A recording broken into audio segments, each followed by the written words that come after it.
guys, what's up? Welcome back to my channel. If you are new here, welcome. My name is Erika. If you are a returning subscriber, welcome back. I missed you. For today's video, I am going to be reading family holiday drama stories. You guys know the tea be hot during the holidays. Like, unfortunately, pasan a veces cosas que te quedas como, so I asked you guys on my Instagram to send over stories and I'm going to be reading them. So if you like chisme, you're going to love this video. And talking about the holidays, that means that are you guys ready to eat some bomb food? And with that being said, I want to give a huge thanks to today's sponsor, Factor. Let me tell you guys about Factor. Factor offers meals that get rid of the hassle of cooking, cleaning up, and making the food. All you have to do is heat it up and get ready for the good stuff. So if you're looking for gourmet meals, dude, you could try these meals that have premium ingredients. A few examples are like filet mignon, shrimp, truffle butter, broccolini, and asparagus. Who wouldn't want these fresh, delicious meals delivered right to your doorstep? Factor offers options that make it easy to stick to my goals, so I don't have to eat out and I could still eat healthy. This is the sweet potato and chickpea curry. It's seriously the perfect go-to lunch or dinner solution when you're on the run, super busy, or working from home. And my fiance is gonna have the vegetarian tamale bowl.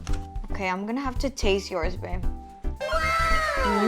So head to factor75.com or click the link below and use code 50Erika to get 50% off and free shipping on your first Factor box. That's code 50Erika at factor75.com to get 50% off and free shipping of your first box. Once again, thank you Factor for sponsoring today's video, and let's move forward. And now moving on to the stories. In 2024, my cousins from Mexico came to spend the holidays. One of them has a daughter that's super spoiled and bien creída, and at the time I was 13 and she was 11.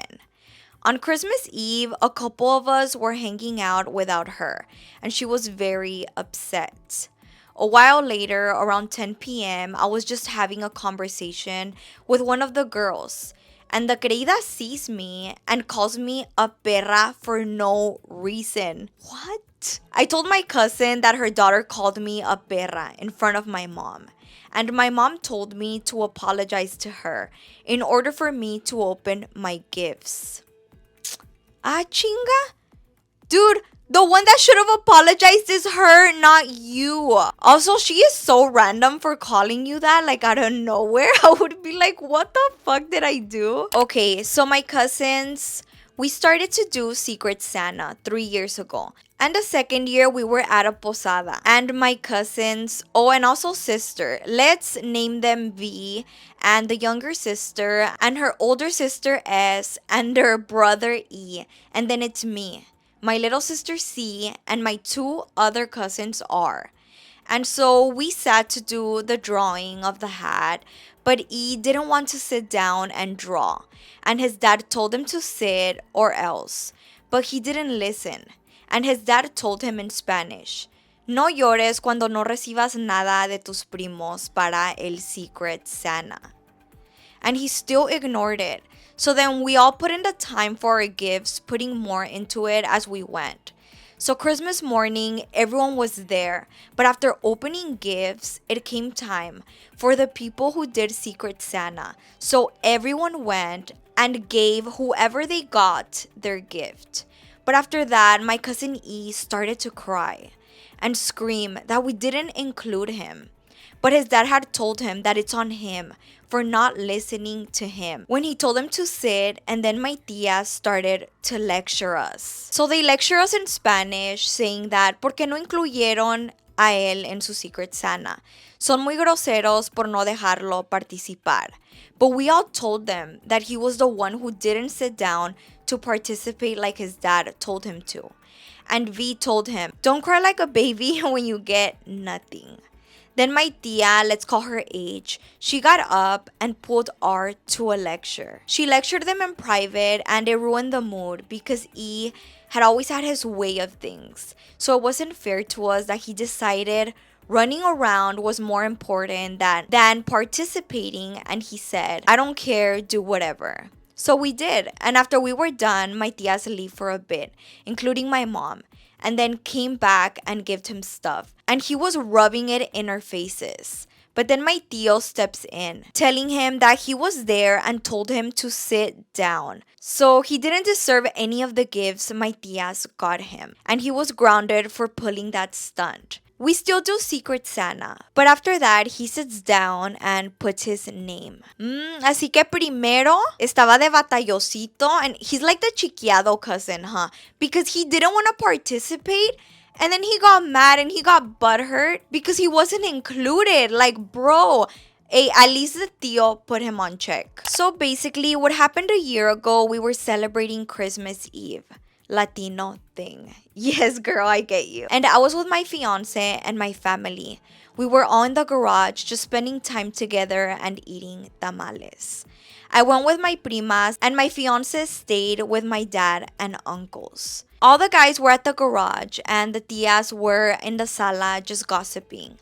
And then next thing you know, my dad's brother comes and hangs with us in the living room.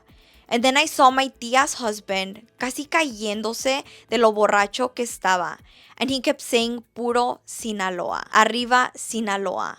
And I was like, sí, tío, claro que sí. Even though I'm from Michoacán, LOL. And when he left, my uncle that came inside first left after. So it was just my other tío and tía with us.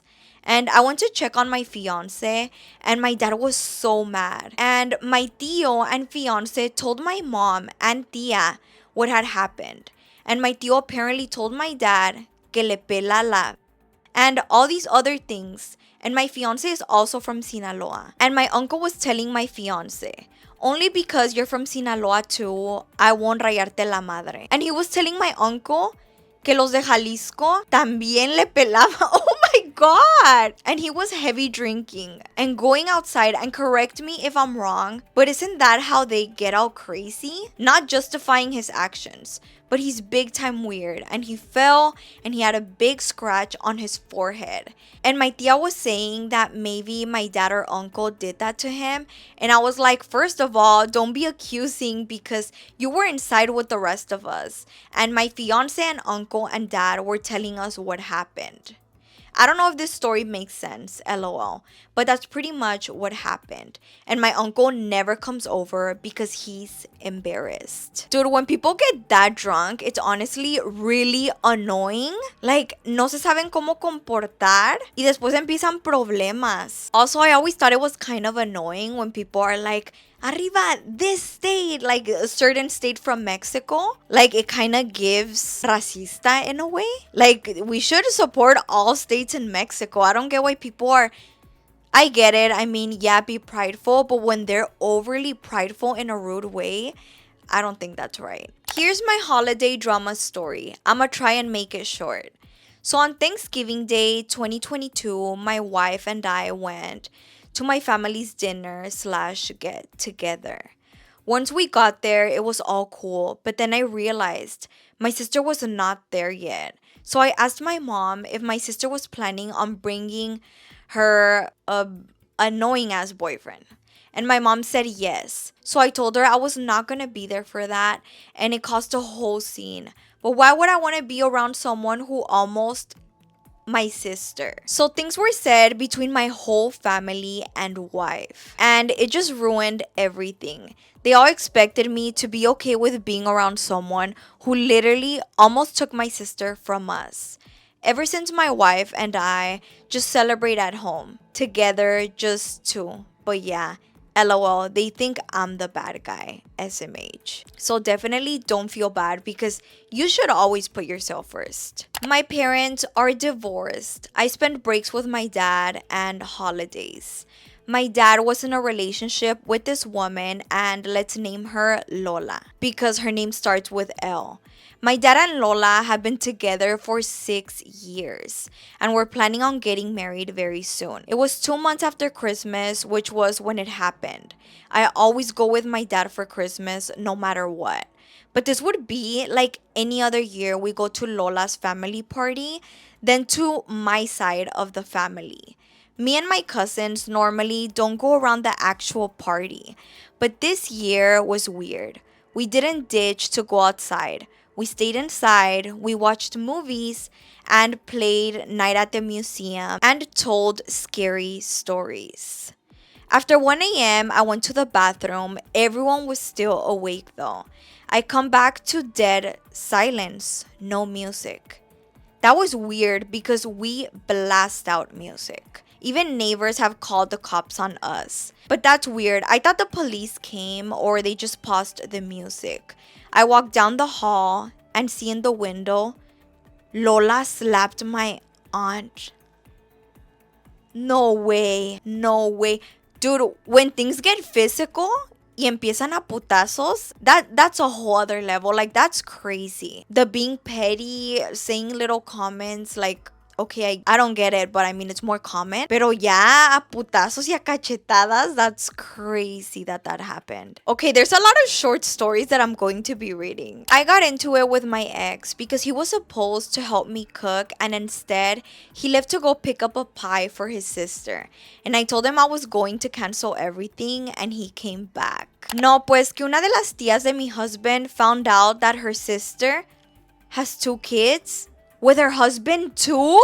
Oh my god. My tíos still fighting over terrenos, even after my grandma died years back. Oh my god, these stories are so crazy. So guys, if you have any stories that you would like to share with me, you know what? I might do a part 2. So comment them down below, or you can email me or DM me on Instagram. If you like this video, give me a thumbs up down below. Don't forget to like, share, comment, and subscribe. Turn on your notifications so you can get notified for the next time I post.